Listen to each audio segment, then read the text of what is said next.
Vraies Voix Sud Radio, 17h-19h, Philippe Rossi. Les Vraies Voix sur Sud Radio, place à notre grand débat. Une attaque au couteau dans la basilique de Notre-Dame à Nice. Ça fait 3 morts ce matin. Une femme décapitée, un homme et une autre femme égorgée. 2 policiers également ont été attaqués aujourd'hui, cette fois à Avignon. Le vigile du consulat français en Arabie Saoudite a été blessé au couteau. Les musulmans ont le droit d'être en colère et de tuer des millions de Français. Voilà ce qu'a déclaré sur Twitter l'ex-premier ministre malaisien en réaction à l'attentat de Nice. La France est-elle en guerre? C'est la question que l'on vous pose et que l'on peut se poser ce soir. Le 0826 300 300. On va vous écouter dans un instant et vos votes sur les réseaux sociaux. Pour l'instant, c'est oui, un oui à 84%. Sud Radio, les vraies voix. Le débat est ouvert. Les vraies voix pour en débattre. Et notre invité, c'est Claude Moniquet qui est avec nous, expert en contre-terrorisme, cofondateur du Centre européen pour le renseignement stratégique et la sécurité. Bonsoir Monsieur Moniquet. Bonsoir. Bonsoir à vous Claude Moniquet. Avant de vous donner la parole et de vous faire réagir, on accueille notre reporter qui est avec nous, Lionel Maillet, en direct de Nice. Lionel qui nous a rejoint. Bonsoir Lionel. Bonsoir à tous. Rebonsoir Lionel, on avait eu en début d'émission un petit peu aux alentours de 17h.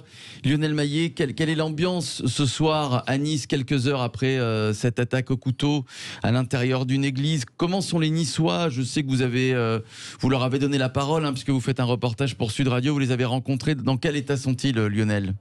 Ils viennent se recueillir et voir un petit peu ce qui se passe parce que le quartier est encore bouclé. Vous savez que dans quelques heures, il y aura le couvre-feu, il y aura ensuite le confinement.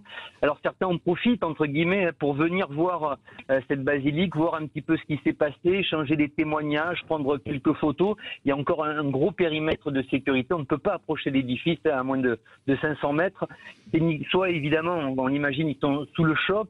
Ils sont aussi en colère parce qu'ils ont l'impression que c'est le cauchemar qui continue. Ils ont déjà vécu ça avec l'attentat de la promenade des Anglais, c'était le 14 juillet en 2016, 86 morts. Cette fois, ça se passe dans une église, ça se passe en plein cœur de Nice à 9h du matin. C'est comme si ça s'était passé, entre guillemets, sur les Champs-Élysées. C'est vraiment le cœur de Nice, cette avenue Jean-Médecin où se trouve cette basilique Notre-Dame. 3 morts, des fidèles.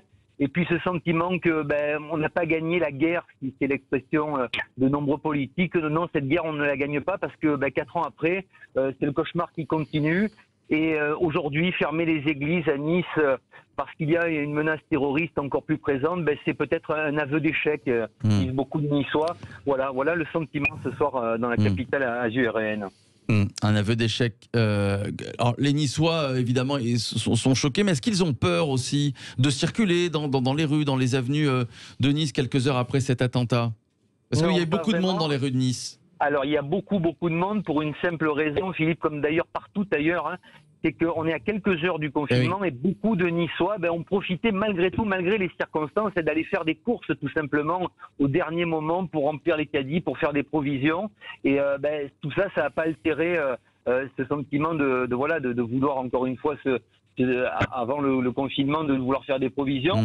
Mais évidemment qu'il y a une peur, il y a un sentiment de se dire ça peut se produire à tout moment et on frappe partout. On a frappé sur la promenade des Anglais en plein été, là à l'approche des fêtes on frappe en plein cœur de Nice en se disant, en voyant a priori le profil de l'assaillant, si c'est confirmé, un Tunisien de 21 ans qui serait passé par l'Italie, qui est arrivé il y a quelques semaines en France, comment on a pu laisser faire ça avec toutes les alertes qu'il y a eu? C'est le 3e attentat islamiste en un mois en France. Voilà ce que se disent les histoires. Alors, restez là parce qu'à partir de 19h, les vraies voix continuent avec Jean-Marie Bordry.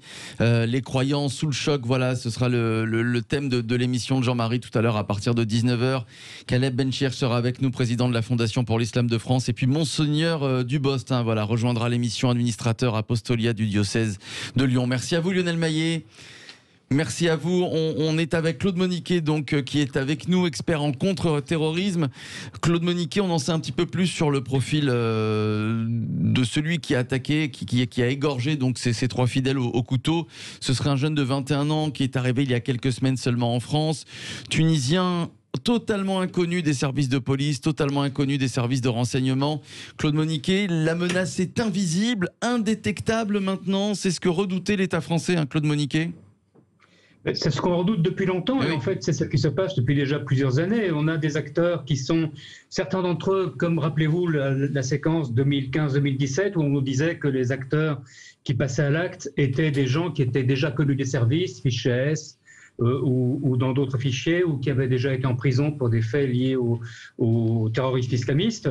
Et puis on a vu petit à petit un glissement se faire, et on a eu de plus en plus de gens qui sont effectivement inconnus des services, parce que beaucoup d'entre eux, c'est le cas entre autres de l'individu qui avait attaqué les anciens locaux de Charlie Hebdo le 25 septembre. C'est le cas du jeune homme qui a décapité Samuel Paty. Et aujourd'hui, c'est le cas de ce Tunisien. Ces gens sont arrivés en France il y a relativement peu de temps. En tout cas, le Tunisien, c'était il y a quelques semaines. Il a 21 ans. Il est totalement inconnu des services, je dirais, par définition, puisqu'il n'a pas de passé en France. C'est ça, oui, il est là que depuis quelques semaines. Philippe Bilger. Claude Moniquet, est-ce que je me trompe lorsque je considère qu'il y a peut-être derrière ces criminalités atroces qui se suivent, Samuel Paty et aujourd'hui la basilique de Nice, un dessein malfaisant cohérent. C'est-à-dire que, est-ce qu'il est absurde de penser qu'il y a une intelligence diabolique derrière qui donne l'impression du hasard et qui en réalité est très programmée en s'en prenant d'abord à l'enseignement, aujourd'hui à l'Église, qui sont consubstantiels à une certaine qualité de la France? Alors, je vous rejoins en partie, mais pas tout à fait. Je pense effectivement qu'il y a un projet global qui est celui de l'islamisme politique, du djihadisme, qui vise à attaquer la France, parce que la France est un pays laïque et parce que la France est le pays qui est le plus, depuis longtemps, d'ailleurs depuis des années, depuis 20 ans ou 30 ans, qui est le plus engagé contre l'islamisme, contre le djihadisme dans le monde. Et en tout cas, le pays européen qui l'est le plus. Donc, ça fait sens de penser que la propagande qui va à un moment ou l'autre infecter ces cerveaux et les pousser à l'action, correspond à un plan global. Là, je vous rejoins totalement. Maintenant, pour ces cas précis, on est en face de 3 acteurs dont il est difficile de penser qu'ils se soient coordonnés, dont il est difficile de penser qu'ils aient obéi à un chef d'orchestre unique, parce qu'on est en face de gens qui probablement sont relativement perturbés, qui n'ont pas de passé commun, qui n'ont pas d'origine culturelle ou nationale commune, qui n'ont pas fréquenté les mêmes cercles, qui vivaient dans des villes différentes. Donc on est beaucoup plus probablement, et quelque part c'est plus inquiétant, en face d'une génération, je dirais entre guillemets, d'une génération spontanée de djihadistes créés presque ex nihilo, sur une base culturelle bien sûr, mais ex nihilo par la propagande en ligne, par tous les moyens de conviction du salafisme radical et du salafisme djihadiste. Et ça, c'est très inquiétant, parce que ça veut dire qu'on a en France potentiellement des dizaines ou des centaines de jeunes gens qui sont susceptibles demain de passer à l'acte. D'ailleurs, à Lyon cet après-midi, enfin ce matin plutôt, on a évité un autre attentat avec un jeune Afghan de 26 ans qui a été arrêté, qui était connu, lui, qui était fiché, et qui a été arrêté avec un couteau en train de proférer des menaces près d'une station de tramway. Mais vous dites un Afghan qu'on a accueilli, qui était connu, qui était fiché, qui était connu comme dangereux.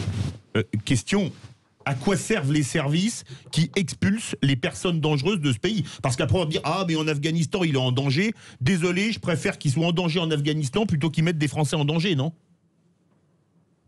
Alors, personnellement, je parle sous le contrôle de M. Bilger, qui était l'autorité judiciaire. Et moi, je vous écoute sous votre contrôle. Ah bon, on va pas s'en sortir. Hein. Non, c'est Claude Moniquet, oui. Ce ne sont pas les services qui décident d'expulser. Les services peuvent rendre un avis. Ouais. Après, il y a, parce qu'on est en démocratie, il y a une série de recours. Et oui. Malheureusement, trop souvent, la justice se montre, il faut bien le dire, relativement faible dans l'évaluation de la dangerosité des personnes. Par ailleurs, se posent des problèmes de personnes non expulsables. On ne peut pas renvoyer un Afghan chez lui, on ne peut pas renvoyer et donc on peut le laisser chez nous massacrer des Français. Donc dans ces cas-là, il faut revenir là-dessus. C'est très compliqué. Alors attendez, parce que Claude Moniquet ne vous entend pas, Philippe David, il y a un petit décalage. Non mais ce qui est sûr, c'est vrai qu'on ne peut pas l'expulser quand ils ne sont pas expulsables, il y a énormément de recours. Il faut les rendre expulsables. Eh ben, il faut les rendre expulsables, mais bon, est-ce que c'est possible, ça, Claude Moniquet, de les rendre expulsables? Alors, je pense effectivement qu'il y aurait moyen certainement de revoir certaines lois. D'abord, tout le mécanisme d'attribution du droit d'asile, où manifestement il y a des abus clairs, nets, et malheureusement sans doute massif, relativement massif, là, les critères devraient être beaucoup plus stricts et beaucoup mieux contrôlés. Ensuite, effectivement, mais, certaines personnes nous objecteront que c'est la double peine. Effectivement, des délinquants, des criminels et en tout cas des radicaux devraient pouvoir être expulsables. Et ça, il faudrait changer la loi. Mais pour changer la loi, il faut une majorité. Eh oui. Allez, la France est-elle en guerre? C'est la question que l'on vous pose sur le compte Twitter de Sud Radio. Oui, à 84%. Tiens, j'aimerais vous entendre. 0826 300 300. Joséphine est avec nous. Joséphine qui nous appelle de Nice. Tiens, justement. Bonsoir, Joséphine. Bonsoir. Bonsoir à vous, Joséphine. Pardon, monsieur Bilger. Philippe David est également avec nous. Chloé Nabédian. Joséphine, comment vous avez vécu cette journée tout d'abord, puisque vous habitez Nice? J'habite plus Nice depuis quelques années, mais bon, mon cœur est toujours là-bas. Oui. Est toujours là-bas parce que je suis née, j'y ai grandi, j'ai vu les changements s'opérer. J'ai vu les changements s'opérer et j'ai vu ma vie changer au point d'en avoir envie de la quitter.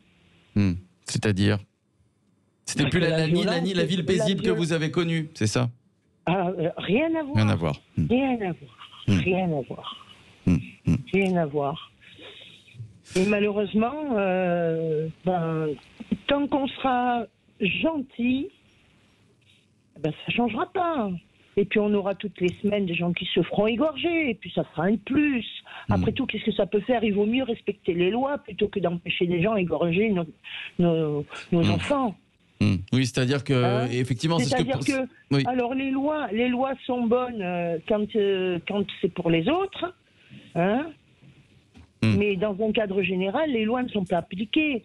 Alors, et à un moment donné, il va falloir que la France se remette en question. C'est facile de faire des lois. C'est très facile de faire des lois. N'importe qui est capable de faire une loi. Mais par contre, de faire ce qui est juste. Ça, par contre, il ne faut pas tomber non plus dans le monde des bisounours. Il y en a assez de ça. Nassim, merci à vous pour votre témoignage et votre avis, surtout Joséphine. Nassim est avec nous, il habite Versailles. 0826 300 300. Bonsoir Nassim. Oui, bonsoir. Bonsoir à vous Nassim. Quel est votre sentiment ce soir Nassim?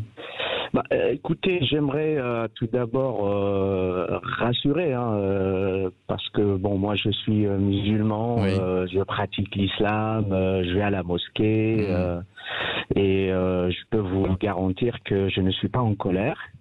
Déjà, autour de moi, j'ai des copains français bien intégrés, il n'y a aucun souci là-dessus.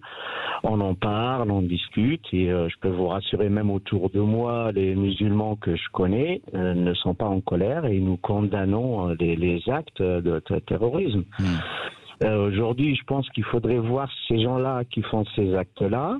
Moi, je pense déjà qu'ils ne sont pas musulmans. Donc déjà, il faut pas faire l'amalgame ou arrêter de faire l'amalgame déjà. Et ces gens-là, je pense que s'ils n'aiment pas la France, ils sont pas français. Et je pense que c'est une minorité qu'il faut peut-être cibler. Et c'est pas des musulmans, encore une fois. Donc voilà, si ça peut rassurer, parce que je vois que la France est en guerre contre l'islam ou contre les musulmans. Contre l'islam radical. L'islam radical, on le précise à chaque fois, contre l'islam radical, bien sûr. Non, mais il y a une question qui se pose, je vais peut-être vous fâcher, Nassim. On entend beaucoup de musulmans condamnés, c'est vrai, et des témoignages aussi sur Sud Radio, mais c'est vrai que beaucoup de Français ne comprennent pas pourquoi, une fois pour toutes, tous les musulmans ne descendent pas dans la rue et brandissent des pancartes et qui nous disent exactement ce que vous venez de nous dire, Nassim. Alors je comprends ces musulmans qui nous disent on n'a pas envie de se justifier, mais peut-être qu'une fois pour toutes, avec ce genre de rassemblement, une manifestation portée d'une même voix, les Français, enfin certains Français, arrêteront de faire des amalgames, non Nassim? Qu'en pensez-vous? Malheureusement, premièrement, on n'a pas de représentants vraiment des vrais musulmans. Les représentants qu'on a ne représentent pas les musulmans de France, déjà, pour commencer. Et derrière, s'organiser, vous voyez les mouvements qu'ils essayent de s'organiser. On est comme les Français, pareil. On n'arrive pas à s'organiser, on n'arrive pas à avoir une association qui va sortir dans la rue pour justement condamner ces actes-là. On le fait depuis chez nous, on en discute entre nous avec l'ensemble des personnes qu'on connaît.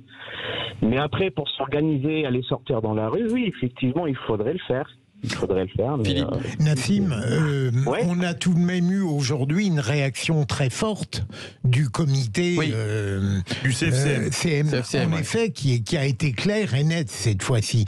D'autre part, Nassim, je crois que vous posez très bien le problème. Comment faire pour que les terroristes qui prétendent représenter l'islam ne déteignent pas sur les musulmans de bonne foi comme vous. Parce que j'ai conscience que parfois on a tellement peur maintenant de l'islamisme qu'on soupçonne n'importe quel musulman pratiquant normalement sa religion d'être un terroriste en puissance. Comment faire pour éviter ça ? Encore une fois, ça serait bien que nous, les musulmans, je ne vous cache pas qu'on n'est pas organisés non plus, on n'a pas de représentant, encore une fois, pour porter cette parole-là et dire que l'islam, il est loin d'être une religion de violence, tout cela. Dans le Coran, on condamne, c'est interdit de tuer des personnes, c'est simple et net, et c'est écrit. Mais après, c'est cette parole-là qu'il faut porter auprès de tous. Après, le CFCM, c'est pareil. Je ne sais pas s'il représente les musulmans. On est souvent en désaccord avec le CFCM de temps en temps. Mais voilà, c'est encore une fois, je dis, c'est aussi de notre faute. Parce que nous, on ne porte pas cette bonne parole-là. C'est ça. Hein. Merci Nassim, merci pour votre témoignage. On va se retrouver dans quelques instants avec Claude Moniquet qui reste avec nous, expert en contre-terrorisme. Attaque au couteau à l'intérieur d'une église à Nice, 3 morts, plusieurs blessés. Il y a eu d'autres attaques, notamment des policiers attaqués à Avignon. La France est-elle en guerre? 0826 300 300. On va vous écouter dans quelques instants et vous continuez de voter sur les réseaux sociaux. 84% de oui pour le moment. On revient dans quelques instants pour la suite du débat. À tout de suite. Retour des vraies voix sur Sud Radio avec Loïna Abédian qui est avec nous ce soir, Philippe Bilger, Philippe David, Claude Moniquet, également expert en contre-terrorisme, cofondateur du Centre européen pour le renseignement stratégique et la sécurité.